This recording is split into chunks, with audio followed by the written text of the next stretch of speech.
Bien, colegas, muy buenas noches a cada uno de ustedes.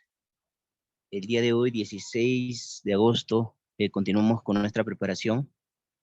En esta oportunidad con su prueba de habilidades generales y específicamente comprensión lectora. En sala ya contamos con la presencia del doctor Luis, a quien vamos a dar pases sin mayor preámbulos, estimados colegas.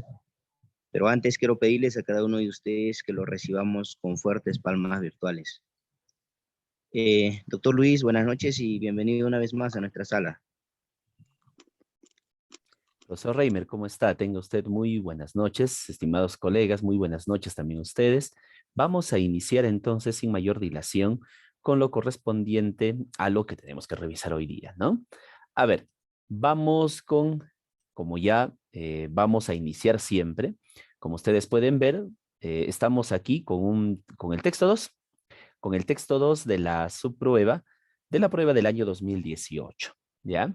Vamos a utilizar en este caso, tal como hicimos en las anteriores oportunidades, nuestra estrategia clásica de ubicar siempre el tema, de ubicar la idea principal y como nos vamos a enfrentar obviamente a un texto de cierta extensión, tenemos que tratar de anclar las ideas.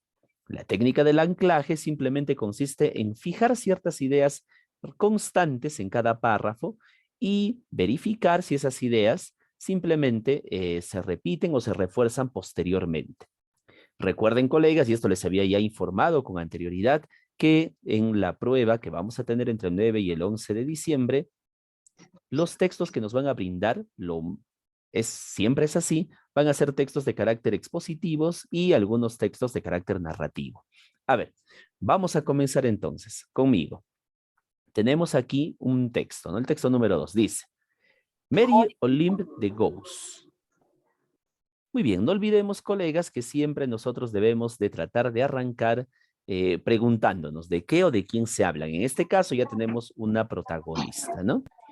A ver, para evitar filtraciones, voy a desactivar el micrófono. Luego, no olviden que si tienen preguntas, estimados colegas, pueden hacerla a través del chat o levantando la manito para poder darles el pase respectivo. Sí, por razones de seguridad nada más, estamos bloqueando por ahora el micrófono.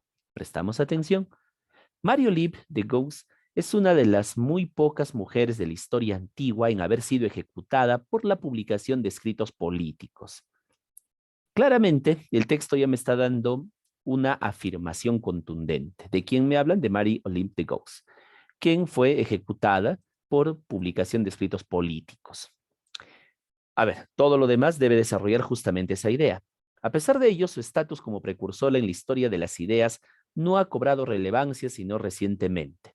Fue una figura de excepción en la ilustración francesa, no solo por su compromiso político, sino sobre todo por sus posturas de vanguardia valentemente expresadas con relación a la condición de los esclavos negros y la de las mujeres. Lo único que hubiera subrayado aquí sería esta parte nada más. Lo demás solamente son ideas secundarias que refuerzan esta afirmación. Fue severamente juzgada por la mayoría moral de su tiempo, para lo cual la maternidad, el cuidado del hogar y la educación de los niños debían mantenerse como temas exclusivos de la actividad de las mujeres, al menos de aquellas de las que se decía que se respetaban a sí mismas.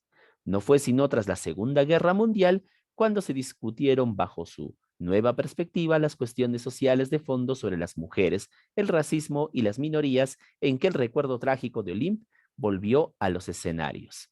Muy bien. Aquí tenemos otra afirmación. La imagen de Olympe aparentemente estaba invisibilizada, pero posterior a la Segunda Guerra Mundial, su imagen tomó nueva perspectiva. Perfecto. Ahora, vamos a ver, ya tenemos una idea entonces del primer párrafo, ¿no? Él nos habla de Marie Olympe de Gauss. Eso es lo principal. Continuamos en lo nuestro. A ver, nació en el seno de una familia burguesa en 1748, en el suroeste de Francia. Cuando tenía 17 años, sus padres arreglaron su matrimonio con un hombre mucho mayor, del que enviudó 2 años después. Nunca volvió a casarse, por el contrario, la experiencia de un matrimonio forzado hizo nacer en ella un deseo de determinación e independencia. Esta es una afirmación que debemos de subrayar, ya que aparentemente determina la actitud de Olympe posteriormente. En 1770 se mudó a París, en donde frecuentó salones literarios y conoció a los intelectuales de la Ilustración. Claramente el segundo párrafo nos menciona datos biográficos. Lo que se destaca aquí es la experiencia del matrimonio forzado que le llevó a tener otro tipo de deseos, ¿no? En 1774 empezó su carrera literaria centrada en el teatro. Comenzó en el teatro. Aquí puedo subrayar quizá esta idea. Su pieza más conocida es Amore y Mirza o El naufragio feliz, en la que buscó llamar la atención sobre las injusticias de la esclavitud, fue inscrita en el repertorio de la Comedia Francesa, la tropa de teatro oficial del Estado francés. En 1785 el éxito inicial de la pieza se empañó rápidamente. Sin embargo, cuando se comprendió que el drama hacía una crítica velada de la trata de personas, o sea, escondida, la comedia dependía económicamente de la corte de Versalles, en la que muchos nobles se enriquecían con la trata de esclavos en las colonias francesas. La pieza fue dejada de lado y de Gauss cometió el error de manifestar ruidosamente su decepción al respecto, porque fue dejada de lado porque supuestamente hacía una crítica escondida a la trata de personas. Recibió una carta oficial del Estado en la que la amenazaban de encarcelamiento en la Bastilla. Vencida en un primer momento por el miedo, fue a partir de estos sucesos que nació su compromiso político. En 1785, hasta su muerte, 8 años después, publicó incansablemente sobre todos los temas que consideró importantes. Muy bien, este fue el inicio entonces, ¿no? La prohibición de su pieza teatral. Muy bien. Cuando sobrevino la Revolución Francesa en 1789, Olympe había redoblado su actividad militante, multiplicando la producción de panfletos en los que exigía la igualdad de derechos para todos los ciudadanos, independientemente de su sexo, color de piel o ingresos.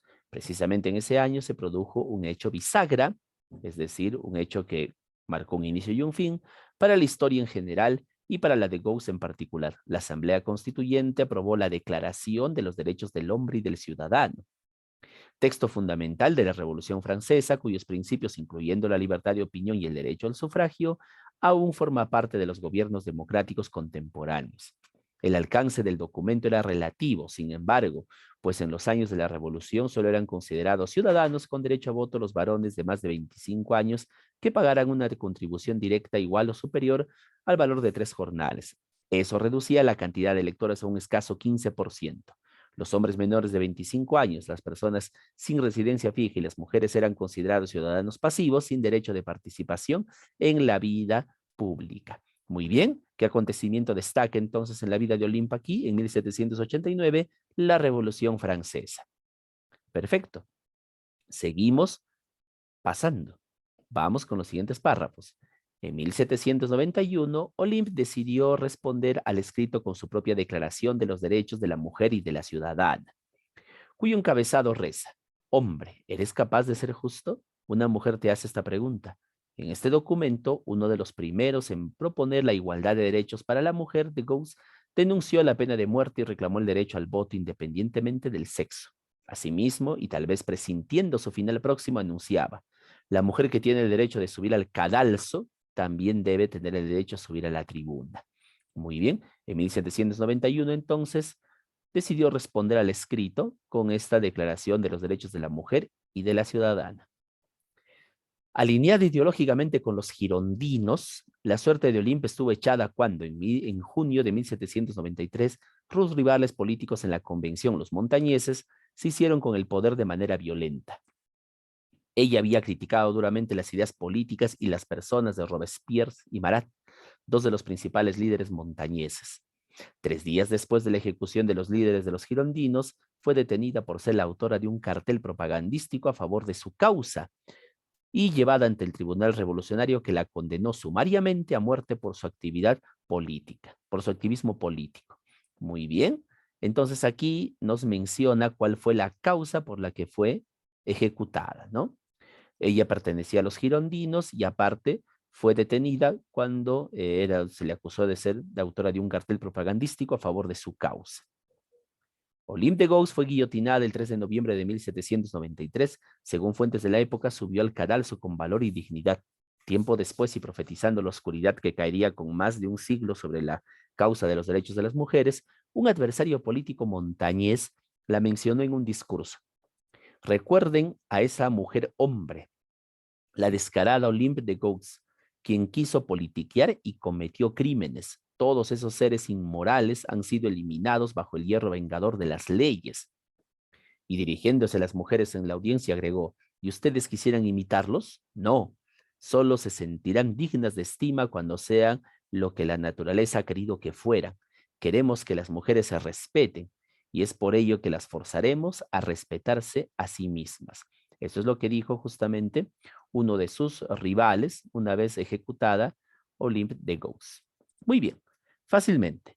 Si nos preguntamos nosotros, ¿cuál es el tema de este texto? Todo gira en torno a Olympe de Gouges y su activismo político, biografía y su activismo político. Muy bien. En causa o con la finalidad de defender los derechos de la mujer, ¿no? Básicamente con ello. Muy bien. De acuerdo entonces a esas ideas prefijadas, nosotros debemos, colegas, de continuar con las preguntas. Recuerden que la mayor parte de las preguntas que nos van a brindar van a ser de carácter o de nivel literal, ¿no? Según el texto, ¿qué evento clave fue para el nacimiento del compromiso político de Olympe? Bueno, según podemos recordar, en el texto nos menciona un evento exacto, ¿no es cierto? Que es que su pieza teatral fue rechazada. Y ahí comenzó, ¿no? Bueno, aunque al inicio tuvo miedo porque le amenazaron con llevarla a la Bastilla. A ver, ¿cuál sería la respuesta entonces en las 6, colegas? Ya tenemos el micrófono de encendido. ¿Cuál sería? ¿Con qué nació su activismo político, según el texto? Esta es una pregunta literal, no es una pregunta inferencial. Muy bien, clarísimo, colegas, excelente. Es la A, ¿no? Es contundente la respuesta. Muy bien, perfecto, colegas. Ya, es una pregunta literal, solamente teníamos que comprobar, ¿no? Perfecto, colegas, excelente. Según el texto, ¿cuál de los siguientes hechos ocurrió primero? También es una pregunta literal, no hay mucho que pensar ahí. Olimpe escribió la Declaración de los Derechos de la Mujer y de la Ciudadana. Bueno, eso lo hizo después ya, cuando era activista política, ¿no? Con los girondinos. Los montañeses tomaron el poder político francés de manera violenta. Claro, eso ocurrió después de esto, ¿no? Así que parece que es la A, pero vamos con la C. Olympe fue amenazada en ser encarcelada en la Bastilla cuando publicó justamente, cuando protestó por la eliminación de su pieza teatral. Ese fue el inicio de su activismo político. Claramente, no hay mucho que pensar, la 7 es la C. Muy bien. Pregunta literal, no nada del otro mundo. 8. En el último párrafo del texto, el autor cita un comentario de un adversario político de Olympe, cuando dice, ¿no? ¿Cuál es la finalidad principal del autor al citar este comentario? Recordemos un poco el comentario, ¿no? Aquí dice, y ustedes para las mujeres, ¿no? ¿Quisieran imitarlos? No, solo se sentirán dignas de estima cuando sean lo que la naturaleza ha querido que fuera. Queremos que las mujeres se respeten y es por ello que las forzaremos a respetarse a sí mismas. Muy bien. Aquí sí, claramente el texto tiene un nivel inferencial. Vamos a probar. ¿Cuál es la finalidad principal del autor al citar este comentario? ¿Por qué lo cita? Señalar que Olympe terminó siendo considerada una criminal por sus orientaciones políticas. Ujú. Puede ser. Cuestionar la actitud intolerante de los líderes políticos montañeses hacia las ideas de sus rivales girondinos. No tanto, ¿no? Se dirigía exclusivamente a las mujeres, así que puedo descartar fácilmente la B. Mostrar cuál fue la perspectiva dominante sobre el papel de la mujer en la sociedad tras la Revolución Francesa. Ahí está. Recuerden que los montañeses ya habían aniquilado a sus rivales, entonces obviamente ellos eran los que dirigían la revolución, ¿no es cierto? Así que la respuesta claramente, colegas, por ahí también lo dijeron, es la C. Muy bien. Recordemos, estimados colegas, el esquema que les había indicado, ¿no? Siempre va a haber una de las alternativas que nos dan, siempre va a ser descartada porque va a ser a todas luces inadecuada, ¿no? O sea, no tiene pies ni cabeza. Hay que entender eso, o sea, si ustedes tienen la duda, siempre verifiquen esto, ¿no? De tal manera que nos vamos a tener dos posibilidades nada más, ¿no? Nos da un 50% de posibilidad, pues, ¿no? De acertar. Ahora bien, ¿cuál de estas dos marcaría? Aquella que se aproxime más a las ideas brindadas. Y en este caso, obviamente, si bien esta también podría ser cierta, ¿qué pasa con la C? La C involucra el papel de la mujer, donde claramente nos menciona o nos dice el autor cuál es ese papel de la mujer, ¿no? Pues les enseñaremos a respetarse si no quieren respetarse. Muy bien, pregunta inferencial. 9. ¿En qué año Limp comenzó su carrera literaria como autora de piezas de teatro? Bueno, esta es una pregunta extremadamente literal. Solamente tendríamos que verificarlo aquí, ¿no? A ver. Aquí está. 774 empezó su carrera literaria. No hay mucho centrada en el teatro, no hay mucho que pensar ahí. Esa es una pregunta literal, total y absolutamente literal, ¿no? ¿Cuál sería la respuesta en la 9 entonces? Claramente es la B. Ahí no hay nada que pensar. Según el texto, ¿cuál de los siguientes hechos causó la detención de Olive? Otra pregunta literal. ¿Qué es lo que hizo que fuera encarcelada? Según el texto, porque había publicado o había estado publicando, ¿no? Un cartel a favor de su causa. ¿Y cuál era la causa? ¿Era Montañés o Girondino? Bueno, ella era girondina, por eso ya su suerte estuvo echada desde ese momento, ¿no? ¿Cuál es la respuesta, colegas? Es una pregunta literal. Es la C. No hay mucho que decir ahí. Muy bien. Perfecto, colegas. Excelente. Si se percatan, eh, profesor, pero así en el examen es así de fácil. Sí, en realidad es bastante sencillo.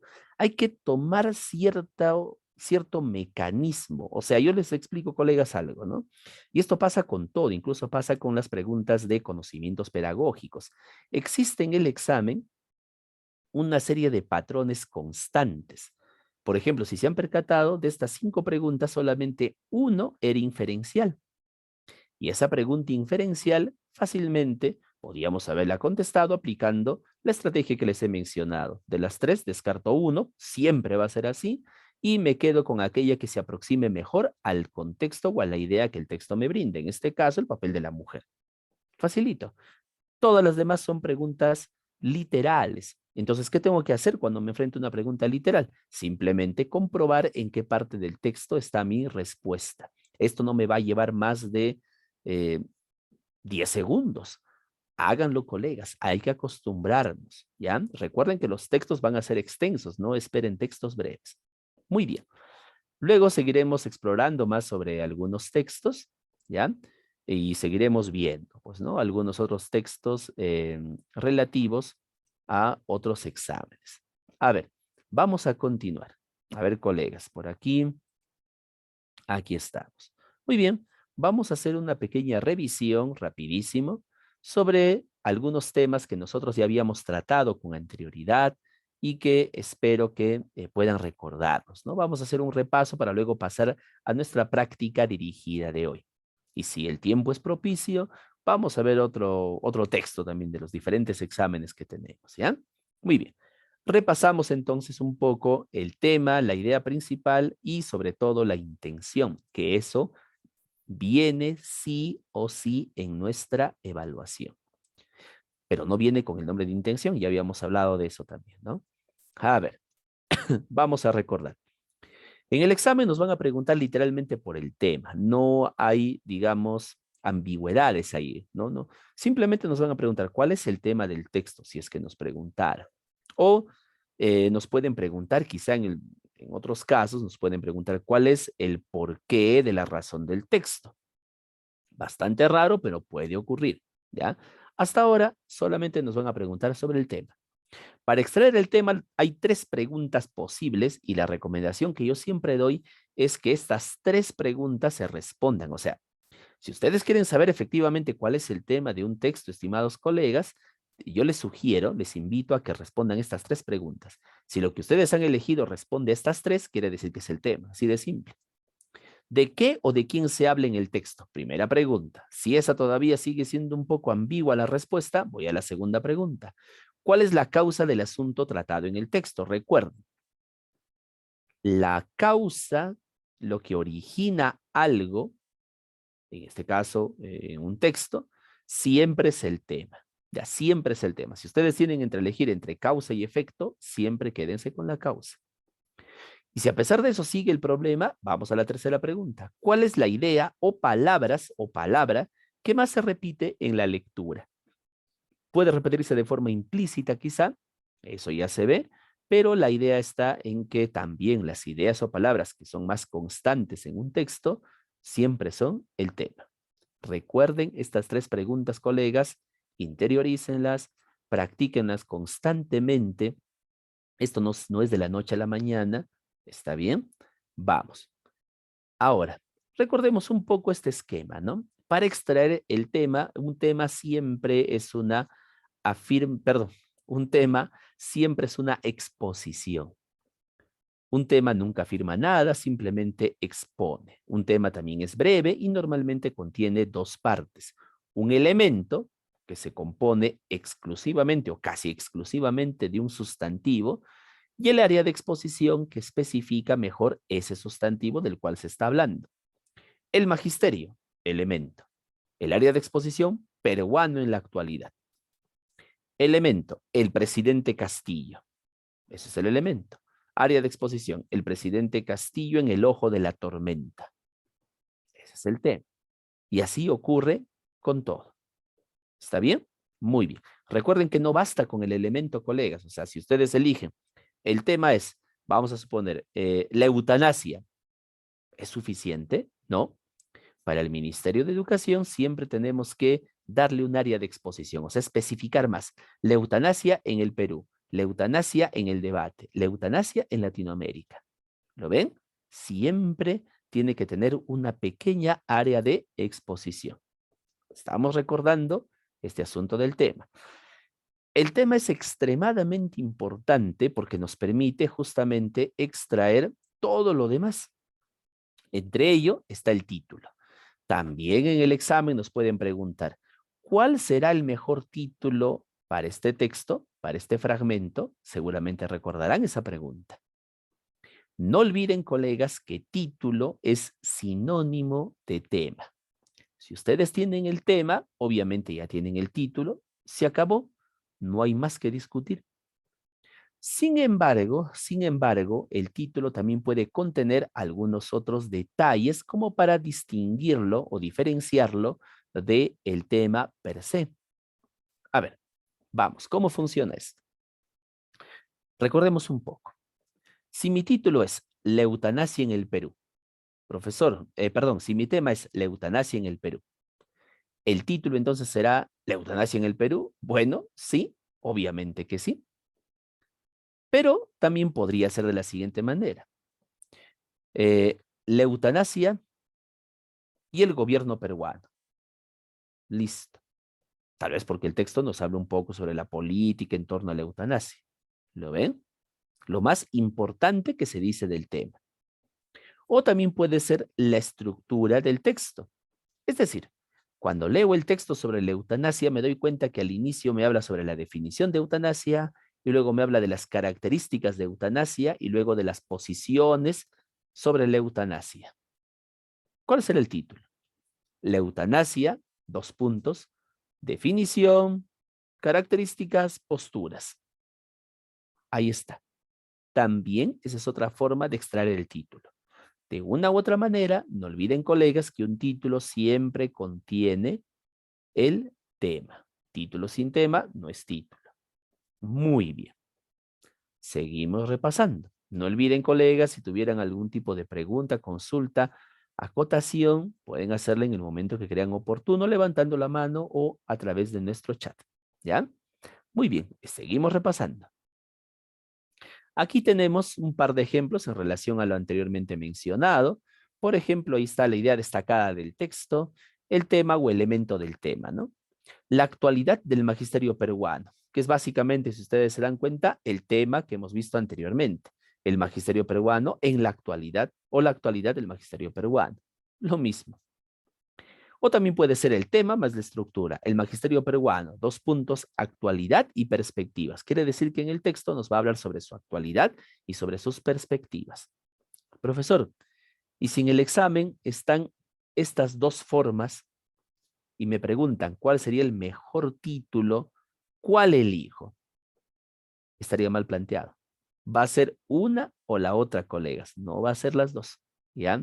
Ninguna de estas puede ser considerada una mejor forma, entre comillas, de formulación de título. ¿Está bien? Muy bien. Normalmente, las veces que me he percatado, que nos han preguntado sobre el título, nos hemos dado cuenta de que sigue mayormente este esquema. ¿Por qué razón ese esquema, profesor? Porque es más simple, es más sencillo, es más digerible, es más obvio, es más evidente. En cambio, cuando utilizan el esquema de estructura, si bien es más preciso, a veces quienes dan la evaluación suelen confundirse mucho, razón por la cual el ministerio prefiere la primera forma que ahí ustedes pueden observar. Está bien que es básicamente el tema, ¿no? Que es básicamente el tema. Muy bien. Continuamos con nuestro repaso. La idea principal. Recuerden, colegas, esto no es un trabajo en balde, no es un trabajo en vano. Si ustedes son capaces de ubicar el tema y ubicar la idea principal, quiere decir que son capaces de resumir el texto. Y si son capaces de resumir el texto, quiere decir que lo han comprendido. Y si han comprendido el texto, quiere decir que pueden responder cualquier pregunta que tengan frente a ustedes. ¿Sí? Por favor, sigan el modelo. La idea principal es súper sencilla. Simplemente lo único que tendría que hacer sería responder a esta única pregunta y con eso se acaba todo. ¿Qué se dice del tema? Y ahí está la idea principal. Lo que se dice del tema es la idea principal. En el examen nos van a preguntar cuál es la idea principal del texto o cuál es la afirmación principal de la lectura. Cualquiera de esas dos preguntas es el mismo esquema. La primera pregunta entonces, ¿qué se dice del tema?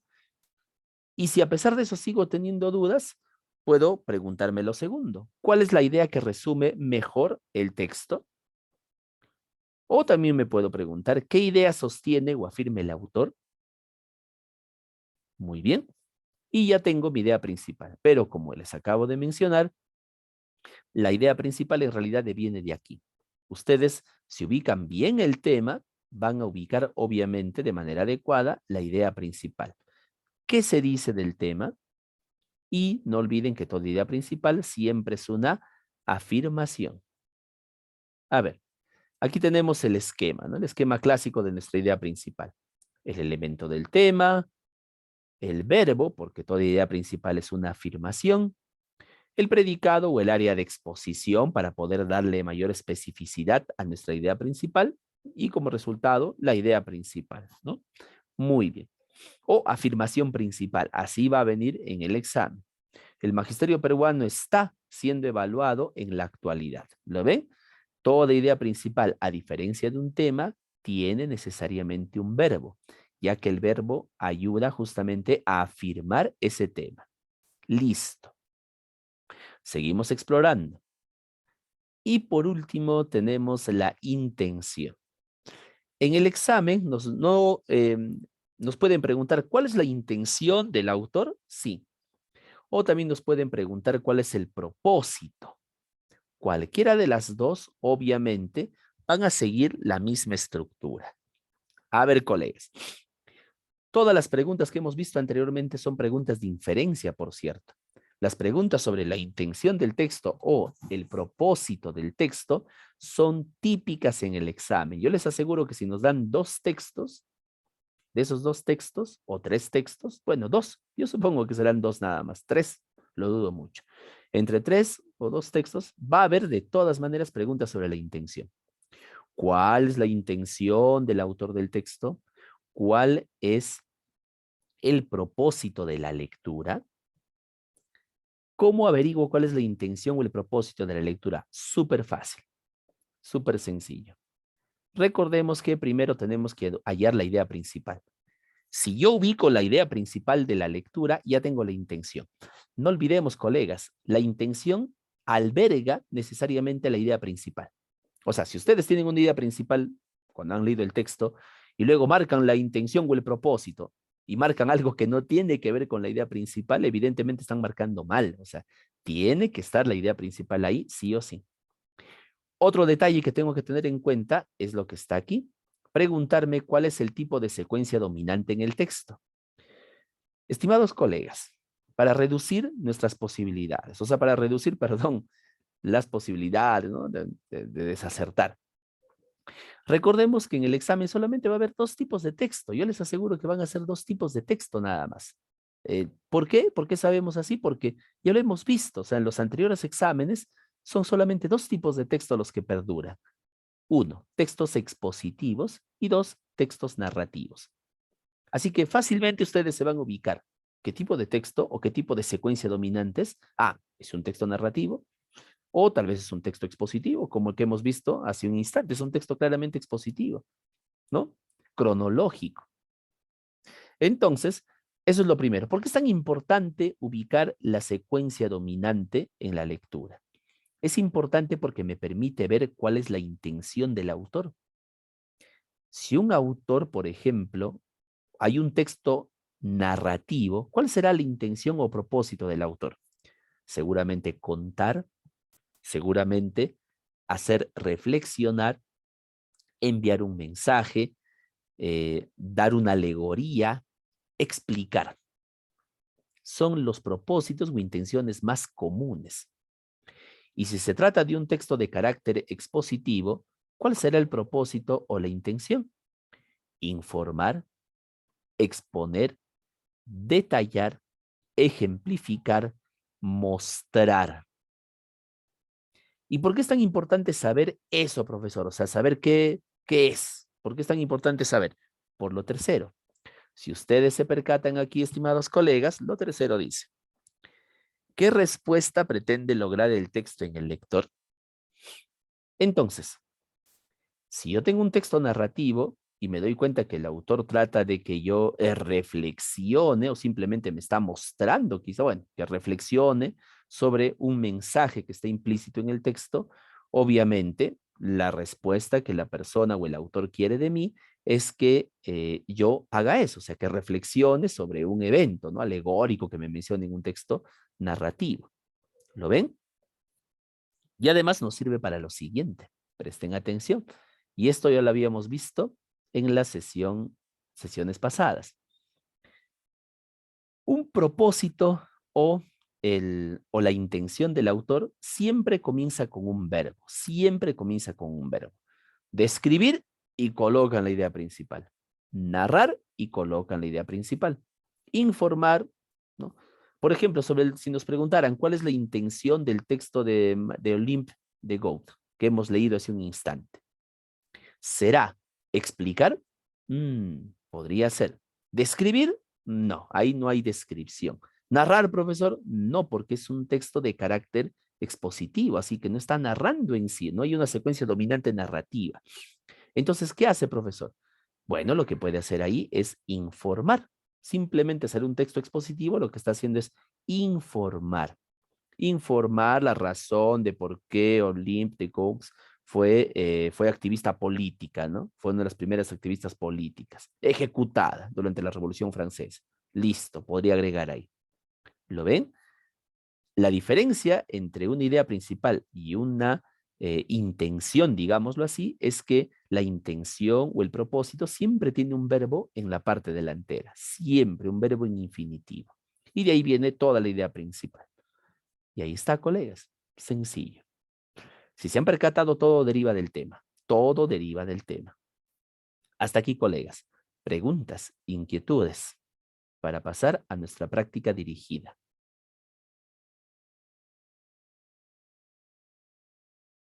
Muy bien. Parece que no tenemos inquietudes. Vamos a ver por aquí. Muy bien, entonces continuamos con lo nuestro. Ahí está. Vamos a ver, ¿ya? Compartimos la pantalla y nos concentramos. Aquí tenemos unas 25 preguntas. A ver, más o menos, bueno, hemos mezclado de todo un poco, ¿no? No hemos utilizado textos muy extensos, ¿ya? Pero el patrón siempre es el mismo. Comenzamos. A ver, colegas. Tenemos el texto número 1. Aquí es un texto de carácter discontinuo que dice lo siguiente. Una jirafa montada en una motocicleta, en un scooter. Algunos hacen de la calle una selva. Por eso mejor compre un scooter Yamaha y reciba gratis un curso de manejo. Bueno, si compras la scooter Yamaha, obviamente. Muy bien, eso es todo. A ver, la 1. La jirafa que representará en esta imagen. ¿Qué representará aquí, colegas, esta jirafa? Bueno, un conductor, claro, obvio, ¿no? Es un conductor. Muy bien. Un mal conductor. Muy bien. Puede ser interpretado así. Perfecto. Muy bien. Vamos. Continuamos. Transformar la calle en selva, ¿qué connota? ¿Qué connota? Por aquí nos dicen la C.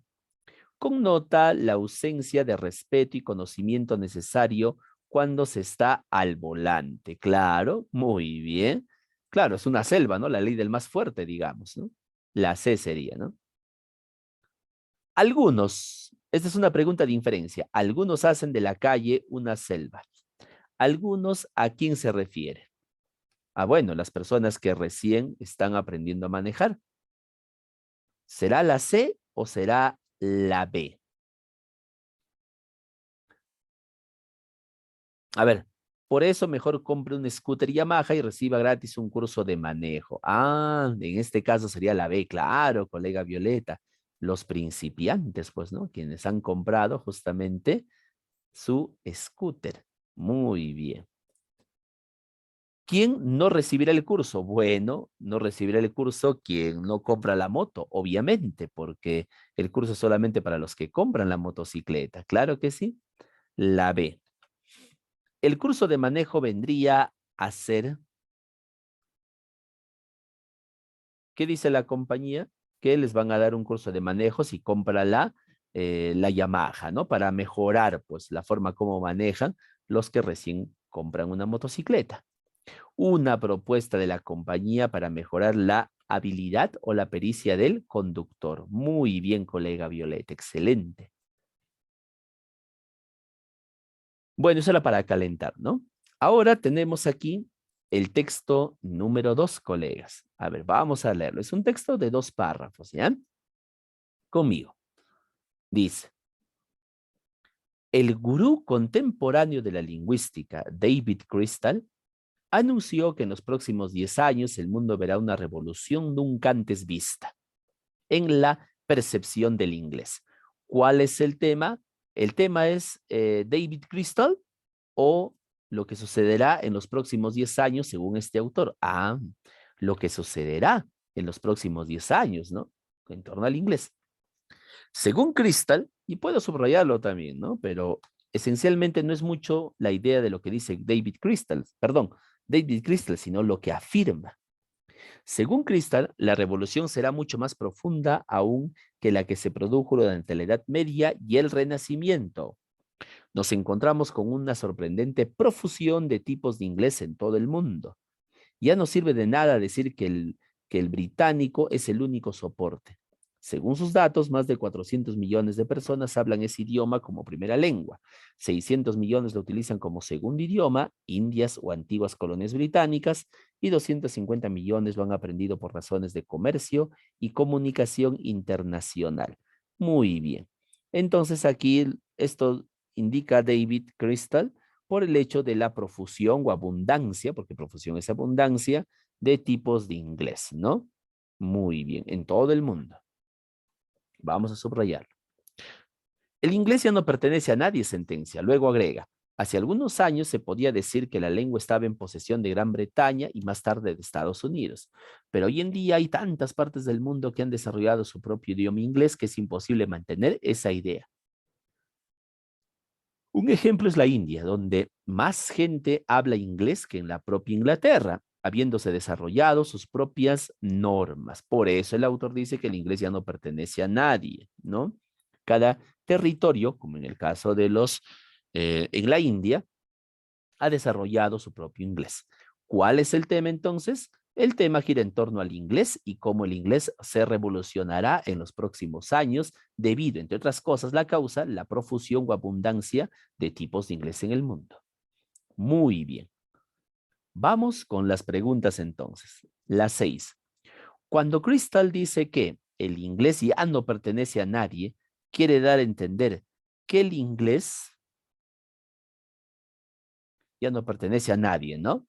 Claro, es hablado por diversas comunidades y cada una de ellas, muy bien colega Rubén, muy bien colega Julio, ha desarrollado su propia forma de hacerlo, ¿no? Por eso ya no pertenece a nadie. 7. Crystal alude a una revolución. Esta es una pregunta literal. ¿Cómo es esa revolución? Nunca antes vista. Muy bien. Claro, claro, colega Manuel, no hay problema. El colega Manuel nos indica... ¿por qué no son la respuesta? Claro que sí, colega Manuel. Vamos a ver. Esta es una pregunta de inferencia, ya que nos permite indicar por qué o qué significa esto, ¿no? El inglés ya no pertenece a nadie. Muy bien. ¿Por qué razón el inglés ya no pertenece a nadie, según el texto? Por esta razón, mi estimado colega. Si usted se fija, el autor aquí, después de esta afirmación, explica la razón. Aquí está. Dice que ya no pertenece a nadie porque hoy en día hay tantas partes del mundo que han desarrollado su propio idioma inglés que es imposible mantener esa idea. En otras palabras, que es hablado por diversas comunidades, es decir, por diversas partes del mundo que han desarrollado su propio idioma inglés. Ahí está, estimado colega. ¿Sí? Muy bien. Perfecto. Por esa razón, no podría ser la A. Ha perdido su estructura sintáctica. Eso es algo que en el texto no lo dice. Pero profesor, nosotros sabemos que sí es así, ya que yo escuché una vez una información. Claro, eso es lo que hemos escuchado, pero no está en el texto. Profesor, ¿y por qué no puede ser la C? Porque ya no se habla en Inglaterra. Eso es totalmente falso. En ningún momento está diciendo en el texto que ya no se habla en Inglaterra, ¿no? Muy bien. Listo. Esto da pie, colegas, a lo siguiente. No olviden, aquí muchos colegas a veces caen. Por favor, estimados colegas, solamente guíense de la información que está en el texto. Probablemente muchos habrán escuchado que esto es cierto, ¿no? Probablemente. Pero eso es algo que en el texto no nos consta. Colegas, céntrense por favor únicamente en la información del texto. No importa lo que conozcan o lo que crean conocer. ¿Ya? Muy bien. Vamos con la 7, ya estaba, ¿no? ¿Cómo era la revolución? Sin precedentes, ¿no? O sea, que no tenía, nunca antes vista, dice. O sea, sin precedentes. Pregunta, bueno, técnicamente es una pregunta inferencial, ¿no? Vamos muy bien, colega. Es la B. Vamos con la 8. En relación a las ideas de Crystal, el autor realiza. ¿Cómo es esto? El autor toma las ideas de Crystal y simplemente, si ustedes se dan cuenta, está diciéndolo entre comillas. O sea, el autor está exponiendo lo que Crystal afirma, según sus datos. Aquí hay otra cita de lo que el autor dice. Si ustedes se dan cuenta, solamente está exponiendo, o sea, ni siquiera está explicando, ¿no? Su idea solamente dice, eso es lo que dice Crystal. Claro, muy bien, es la B. Claro, si ustedes se dan cuenta, el autor no está eh, agregando más, solamente está diciendo, dice esto, Crystal dice esto. Eso es todo. Está haciendo una exposición. 9. Para Crystal, la revolución que se está viviendo se debe a... ¿Por qué razón hay esta revolución? Porque el inglés ya no pertenece a nadie, ¿no? Pertenece a todo el mundo. O sea, hay un montón de inglés por todos lados. Ujú. La B nos dice la colega Judith. A ver, vamos a ver. La existencia de diversas modalidades del idioma y la lengua abierta. ¿Por qué lengua abierta? Porque no pertenece a nadie. Listo. Ahí está. La B. La 10 todavía. Se infiere que una de las razones por las que el inglés se ha extendido tanto es su A. Esto es algo que en el texto no lo dice, pero que yo debo suponerlo a partir de la información con la que cuento. Su nivel de abstracción. ¿Por qué razón puedo inferir que es por qué el inglés se ha extendido tanto? Bueno, en el texto nos dice que el inglés se ha extendido porque todo el mundo lo habla, ¿no? Ya, muy bien. Eso es todo. En el texto nos dice literalmente. Pero, ¿bastaría con eso? Nos damos cuenta simplemente de que si un idioma tiene cantidad de variantes, es por una simple razón, por su sencillez. En otras palabras, su nivel de abstracción. Es más fácil de ser abstraído. Muy bien. No necesito conocimientos profundos del idioma, simplemente lo infiero a partir de la información con la que cuento, ¿no? ¿Por qué, por ejemplo, el árabe o el chino no dominan el mundo? Porque son difíciles, eso es obvio. ¿Y por qué el inglés sí? Porque, bueno, se supone que debe ser más fácil, por eso lo aprende más gente todavía incluso, ¿no? Muy bien, perfecto. Vamos con, es de acuerdo a los datos del texto, ¿no? Vamos con el siguiente texto. Tenemos el texto 3. A ver, dice, un animal ama a quien le da de comer. Claramente, esta es una afirmación contundente. Y sin duda pasa lo mismo con ese animal superior que es el hombre, aunque éste acepte la ración en forma menos ostensible, o sea, visible. Bueno, sigue siendo un animal, ¿no? Un animal ama a quien le da de comer. De allí el antiguo gusto por los amos. Otra afirmación, porque el animal, que en este caso es el hombre, eh, ama que le da de comer, por eso tiene gusto por los amos. Y seguramente el sentimiento de la querencia no es otra cosa que el recuerdo físico, la adhesión primaria a la tierra, el agua, el aire y todas las cosas que hicieron posible vivir. Muy bien. Querencia, por cierto, colegas, quiere decir el lugar de nacimiento. Después de todo, el hombre es una contingencia vital y así resulta completamente lícita, legal, la búsqueda del alimento. Muy bien. Otra afirmación. Vamos a subrayarla.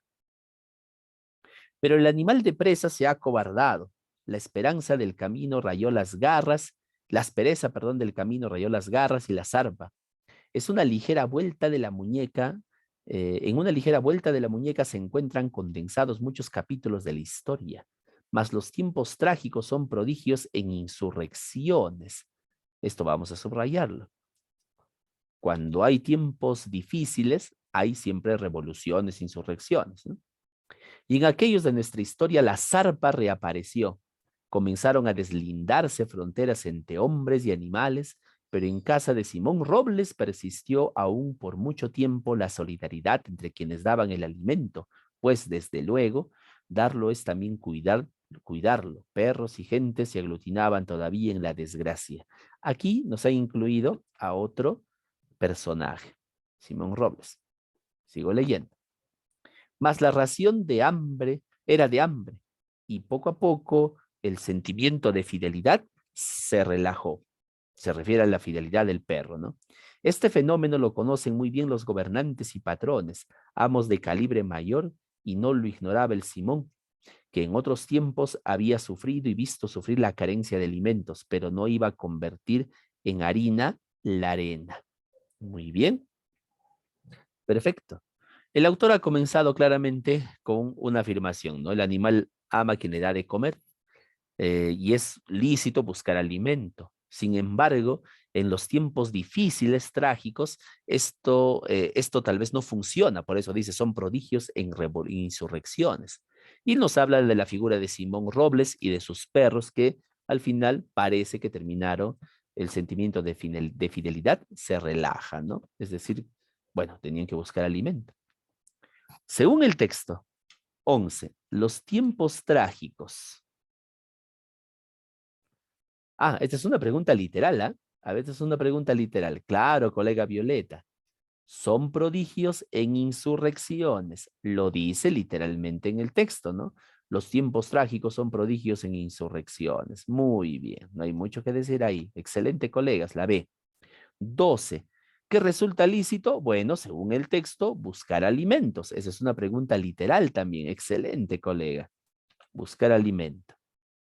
El hombre, de acuerdo al texto, según el texto, a ver, el hombre es una contingencia vital. Ahí está, lo está diciendo literalmente, ¿no? Súper literalmente. Todo lo que hemos subrayado. Es una contingencia vital. Colegas, ¿se han percatado que lo que he subrayado han sido afirmaciones? En el examen, ustedes también hagan lo propio. Subrayen solamente afirmaciones. ¿Está bien? Van a ver que todas las preguntas que les van a dar a ustedes se centran en afirmaciones. ¿Sí? Muy bien. Seguimos. Vamos. El animal y el hombre. Según el texto, ¿cuál sería la respuesta? El animal y el hombre. Bueno, según el texto, aman a quien le da de comer. Ah, claro, pues esa es la afirmación primordial, ¿no? No hay mucho que pensar ahí. Es literal también. ¿El animal ama a quien le da de comer? Claro, ¿cuál será la respuesta en la 15? Quien le da de comer, ¿no? Quien le da el alimento. Claro, muy bien, ¿no? No hay mucho que pensar ahí. Muy bien, colega Violeta. Excelente, excelente. Perfecto. Muy bien. Nada más. Continuamos. Estaba sencillo el texto. Un texto. Mire, si les preguntara qué secuencia dominante hay en ese texto. Hay una secuencia dominante argumentativa. Al inicio el autor te dice por qué el animal ama que le da de comer, pero después hay elementos narrativos. Simón, aparece la figura de Simón, pero la secuencia dominante es argumentativa. Vamos, continuamos. Tenemos el texto número 4. A ver, dice así. La novedad de los años 50 fue que los jóvenes de clase media, por lo menos en el mundo anglosajón, marcaban cada vez más la pauta universal de un nuevo estilo de modernidad en las costumbres. Todo esto lo subrayo porque claramente es una idea resaltada, ¿no? Muy bien, primordial. La novedad de los 50 fue que los jóvenes de clase media marcaban la pauta universal de un nuevo estilo de modernidad en las costumbres. Eso ocurrió en el año 50. Por ejemplo, en la ropa, incluso en el lenguaje de la clase urbana, de la clase baja urbana. La música rock fue el caso más sorprendente. A mediados de los años 50 surgió el gueto de la música étnica, propia de los negros norteamericanos pobres para convertirse en el lenguaje universal de la juventud. ¿Cuál se convirtió en el lenguaje universal de la juventud? La música rock. Aquí vamos a hacer una excepción. Normalmente los ejemplos no se subrayan. Los ejemplos no se subrayan. Pero si ustedes se dan cuenta, es algo muy importante la afirmación que se da sobre el rock. Así que hay que subrayarlo. ¿Como parte de qué? Como parte de el nuevo estilo de modernidad de las costumbres.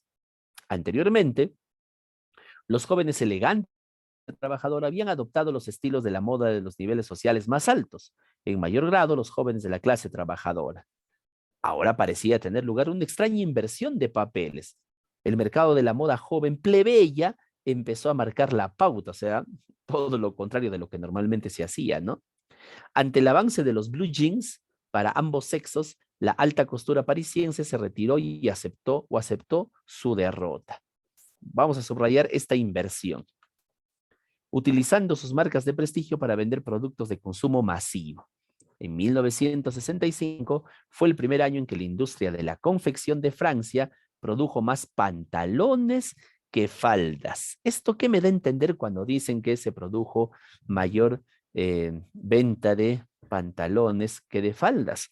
Obviamente, había un trastoque de ciertas costumbres o ciertos estilos propios antes de la década de los 50, ¿no? Entonces el hecho de que haya más pantalones que faldas también nos da a entender una cierta idea de ciertas características de equidad de género, ¿no? Que no lo dice en el texto, pero yo puedo suponerlas, ¿no? A ver, 16. La revolución en las costumbres que se inicia en los años 50. ¿Qué es lo que indica? Esta es una pregunta de inferencia. Es una pregunta inferencial. A ver, acá hay dos respuestas posibles, ¿no? Los colegas nos dicen la B o la A. A ver, esta revolución, vamos a ver, colegas, la B o la A, ¿no? Pero vamos a ver. La revolución y las costumbres se inician en los años 50, indica la ganancia de libertad para las otras generaciones. Puede ser, puede ser. El aumento de la equidad de género. Aquí está justamente este patrón, ¿recuerdan, colegas? ¿No? Ya, a ver, pero esto también puede ser. Mayor venta de productos. No, esto no, que tiene, no tiene, esto lo descarto, nada que ver. A o B. Me doy cuenta que es la B, porque eso incluso es el mensaje del texto, si ustedes se dan cuenta, ¿no? Ahí está incluso al final. Esa, esa pauta, esa inversión de papeles incluso, que me da a entender un cambio en la juventud, ¿no? En las costumbres. En este caso, equidad de género. 17. La homogeneización de hábitos, o sea, igualitos, puede indicar que la juventud, ¿qué buscaba? Los hábitos se hicieron todos iguales. Entonces, la juventud, ¿qué buscaba? A ver, mm, una pauta universal en un nuevo estilo de modernidad. Buscaba algo nuevo, pues. Simple y llanamente, la juventud buscaba algo nuevo. Vamos a ver. ¿Qué dice la 17? Normas de crear. A ver, otra vez. Formar nuevas normas de creación, eso no tiene mucho sentido si nos damos cuenta, colegas, pero estamos cerca. Vivir al margen, esto no, esto sí lo descarto, pues. La A sería normas, usos y costumbres nuevos. Claro que sí, colega Judith, muy bien. Normas, usos y costumbres nuevos. Es más, incluso forma lo dice aquí en la segunda línea, ¿no? Un nuevo estilo de modernidad. 18. El giro populista de los gustos juveniles, ¿qué significó? Que anteriormente, recuerdan, que la clase alta, nosotros copiábamos de la clase alta, pero ahora pasó todo lo contrario, ¿no? Copiábamos de la clase de la plebe, dice, ¿no? De la clase baja. Entonces, ¿qué indica eso? ¿Indica la jerarquía social? A ver, ¿qué podría indicar eso? Si antes solamente se copiaba el estilo de las clases altas, ahora ya no, ¿no? O sea, más bien al revés, ¿no? Todos copiaban el estilo de las clases bajas. A ver, colega Violeta nos dice que es la ruptura con pautas de cierta clase social. Claro, se rompieron esas pautas que consideraba anteriormente a las clases sociales altas como las únicas merecedoras de ser imitadas. ¿Lo ven? Se rompió. Ese fue el giro. 19. ¿Por qué influyó tanto el rock en el mundo? En la 19. ¿Por qué influyó tanto el rock en el mundo? A ver, me hago una pregunta, colegas. ¿Por qué influyó tanto el rock en el mundo? ¿Quién popularizó el rock? O sea, ¿quiénes eran los que popularizaron el rock? ¿Los viejos o los jóvenes? Los jóvenes. Los jóvenes. Claro, muy bien, colega Violeta. La respuesta ahí está, ¿no? Es bastante evidente. A ver, claro, esencialmente juvenil, ahí está.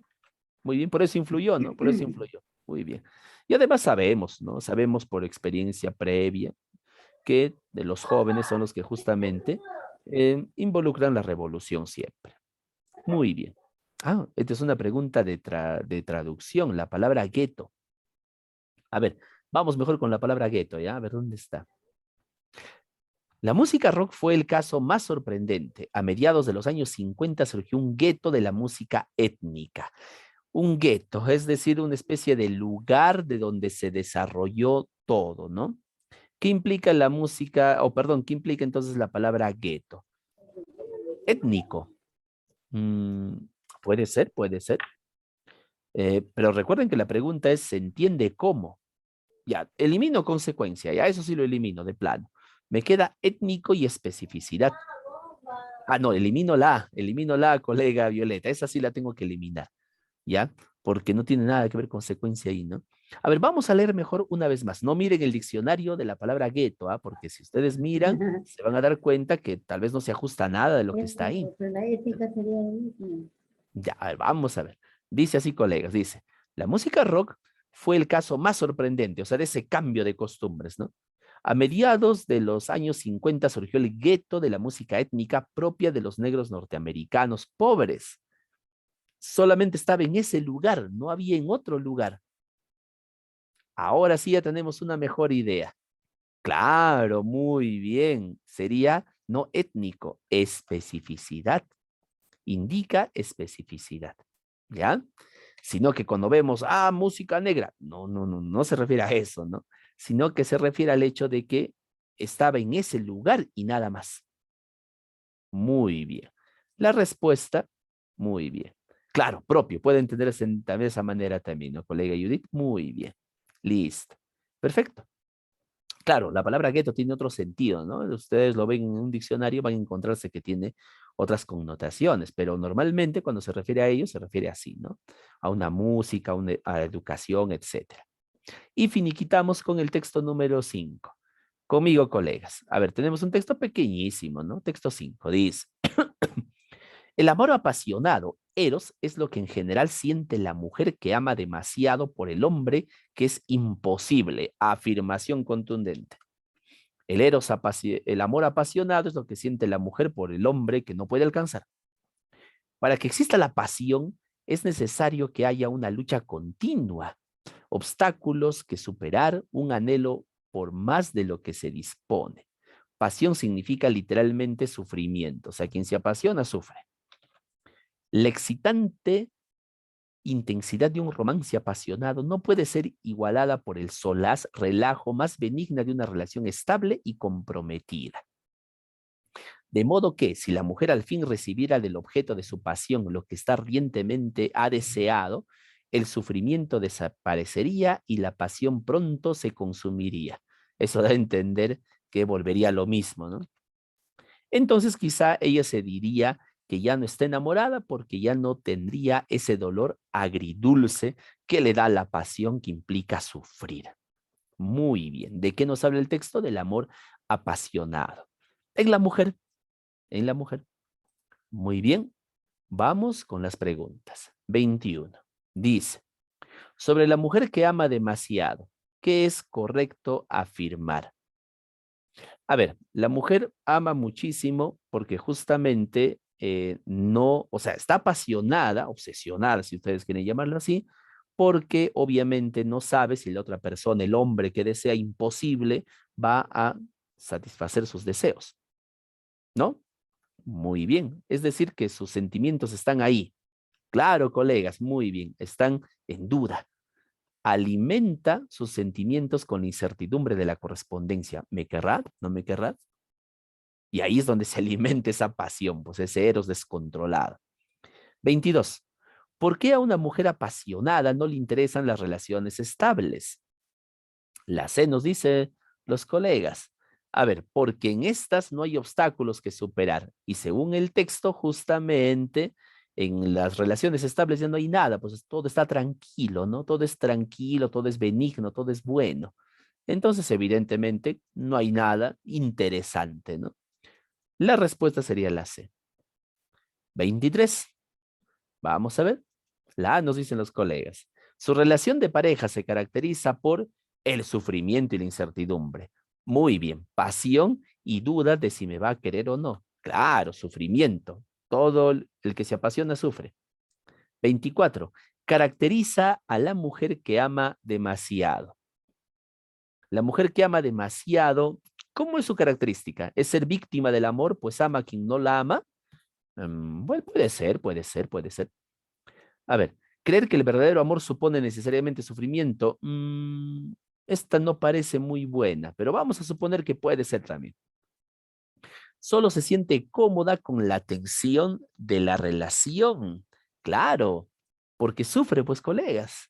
La mujer que ama demasiado sufre, sufre y sufre mucho y sufre con ganas, ¿no? Muy bien. Entonces, obviamente, solamente se sentirá bien cuando hay tensión en la relación. Es decir, cuando el objeto amado todavía no le corresponde plenamente, ¿no? Entonces ahí está en la duda. Además, creo que lo dice aquí, mire. eh, si la mujer recibiera el objeto de su pasión, lo que tan ardientemente ha deseado, el sufrimiento desaparecerá y la pasión pronto se consumirá. Entonces ella dirá que ya no está enamorada. ¿Se dan cuenta? O sea, ya no es feliz. La respuesta entonces sería aquí la C. Y según el texto, amar demasiado, ¿qué es lo que genera? A ver, sentimiento de culpa y desamparo, profunda insatisfacción afectiva, claro, porque el objeto deseado todavía no se cumple, ¿no? Pero esto no, descarto la C, no tiene nada que ver ahí.